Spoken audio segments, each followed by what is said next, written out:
بالنسبه للخضر، الخس داير 10 دراهم للكيلو، غنعطيكم الاثمنه ديال الكيلو. الخيار 8 دراهم للكيلو، بسباس 8 دراهم للكيلو، خيزو 6 دراهم، الفلفله 6 دراهم. المهم اي حاجه شفتوني جايبه منها شويه عفوا راه باقا عندي في الثلاجه. البطاطا 7 دراهم، البصله 7 دراهم، مطيشه هاد الكبيبه شويه دايره 5 دراهم، والسوريز دايره 6 دراهم.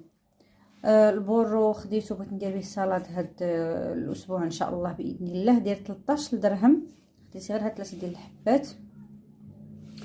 وهنايا خديت هاد التيميجه هادي راقب اتاي. عندي النعناع وعندي الشيبه، هادي دايره درهم ونص. درهم ونص معدنوس، هذا قزبور. درهم ونص قزبور ودرهم ونص معدنوس. بالنسبه للبيض، البيض داير 28. خديت نص بلاطو ب21 درهم.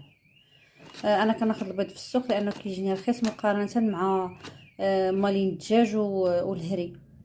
ديما في السوق كيكون ناقص واحد 2 دريال، المهم ماشي بزاف. اذا نص بلاطو ديال البيض ب21 درهم، الثمن 28 ريال البيضه.